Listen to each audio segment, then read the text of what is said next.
توبہ کے لیے جلدی سے قدم بڑھانا چاہیے. کیوں بڑھانا چاہیے توبہ کے لیے؟ میرے بھائیوں، اگر ہم توبہ کے لیے قدم نہیں بڑھائیں گے تو پھر ہماری مغفرت نہیں ہو پائے گی. الحث علی المبادرۃ من التوبہ. اس کے بعد جو ہے بشائر التوبہ. بشائر التوبہ یعنی توبہ کے ثمرات کیا ہیں، توبہ کے فوائد کیا ہیں، توبہ کے نتائج کیا ہیں. اللہ تعالیٰ نے کہا کہ اگر توبہ کرو گے تو ان اللہ یحب التوابین ویحب المتطہرین. اللہ تعالیٰ کا خاص محبت تم کو ملے گا، خاص محبت تمہیں ملے گی اللہ تعالیٰ کی اگر تم توبہ کرو گے.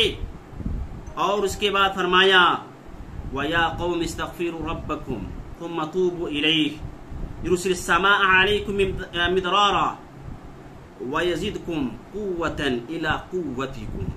بہت بڑا فائدہ ہے. حود علیہ السلام اپنی قوم سے کہا جب ان کی قوم نافرمانی کرنے لگی کہ سنو، ایک ہی طریقہ ہے کہ تم اپنے گناہوں پر نادم ہو اور تم اپنے گناہوں سے توبہ کرو. یا قوم استغفروا ربکم ثم توبوا الیہ. استغفار کرو پھر تم توبہ کرو. استغفار اور توبہ میں ہمیں معلوم ہونا چاہیے فرق ہے. استغفار عام ہے، ہمیں عام ہے، ہم گناہ کریں یا نہ کریں ہم اللہ تعالیٰ سے ہم دعا کرتے رہے، استغفر اللہ پڑھتے رہے. لیکن توبہ خاص ہے.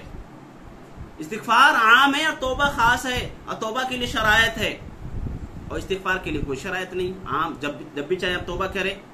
تو استغفار اور توبہ میں بس ہلکا سا فرق ہے، دونوں ملتا جلتا لیکن فرق ہے تھوڑا سا جو بیان کیا گیا. تو کہا یا قوم استغفروا ربکم ثم توبوا الیہ یرسل السماء علیکم مدرارا. ثمرہ کیا ہے اس کا توبہ کرنے کا؟ کہ اللہ تعالیٰ تمہارے اوپر بارش کو نازل فرمائے گا.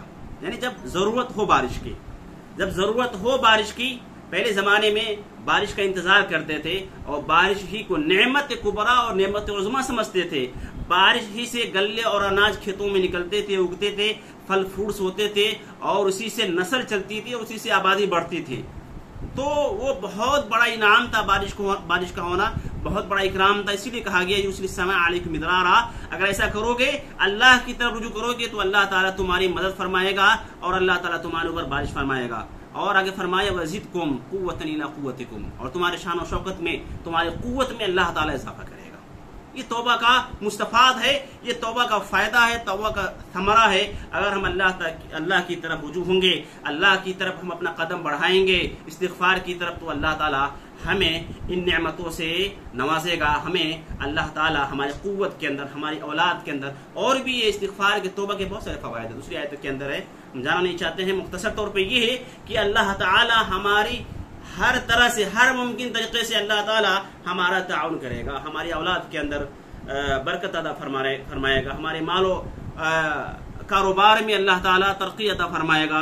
یہ سب توبہ کے فوائد ہیں، توبہ کے ثمرات ہیں. یہ سب چند باتیں تھیں. دعا کرتے ہیں کہ اللہ تعالیٰ ہمیں ان تمام باتوں پر عمل کی توفیق عطا فرمائے. آمین. اقول قولی ھذا واستغفر اللہ لی ولکم ولسائر المؤمنین وصلی اللہ تعالی علی نبینا محمد صلی اللہ علیہ وسلم.